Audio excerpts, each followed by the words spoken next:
Once magic decided the fates of nations, an archmage could change the course of not just a battle, but a war.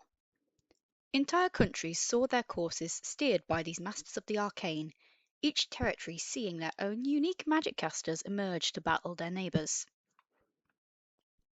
English magi would battle the Sorcier across the Channel, striving for dominance as the French casters attempted to give their fleets safe passage to invade. The Hexi from Germany, Bruxa from Spain, Strega from Italy, all would take part in the numerous wars in the continent, from the Atlantic coast to the Slavic plains, where they found the Russian Volkovs standing firm against their incursions. The Ottomans raised their Sahir high, seeing dominance in the desert, clashing with the Byzantine Magos as they supported their respective armies.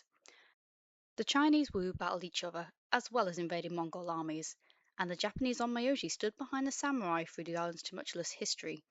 Across the sea, native disciplines rose and fell with their respective tribes, from the Aztec Nahuali and Incan Yatari to the Cherokee Didenswigi and the Comanche Pukatu. In Africa, various tribes emerged and disappeared, their lifeblood being the shaman whose secrets were jealously guarded. Unseen by many mundane souls of the world, and occasionally even the mages they watched over, spirits drew close to the arcane souls that drew on their hidden world. Some cultures, like Japan, came to understand these spirits as well, building shrines and organizing festivals in their honor. Others, like the ancient Greek and Norse, thought those spirits to be gods. Some people simply never were aware of the selective beings that could turn a competent mage into a master of the arcane. Yes, the world once saw magic bring about wonders and destruction scarcely imaginable, but not even the greatest wizard could have matched the power of a nuclear bomb.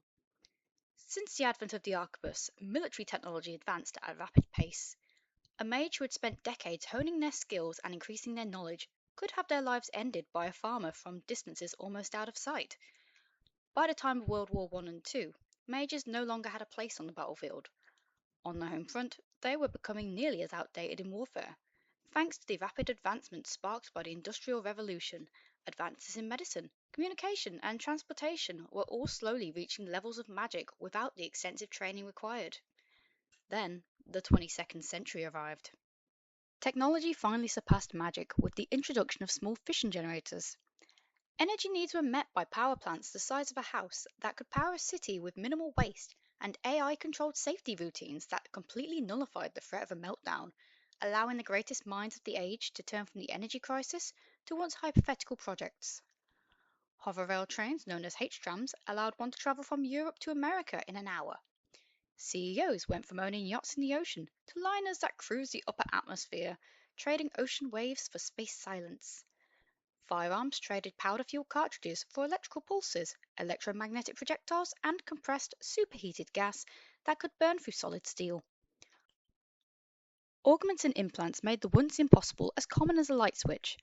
Neural implants for data transfer, translation, and digital interface, subdermal reactive armor, cybernetic eyes and limbs, filters for toxin and radiation. Yes, the magic of the world gave way to technology that was available not through decades of study, but to all who could afford them. History and tradition was abandoned at the wayside in favor of the latest upgrades and offers. As magic faded, so too did the spirits that were sustained by them.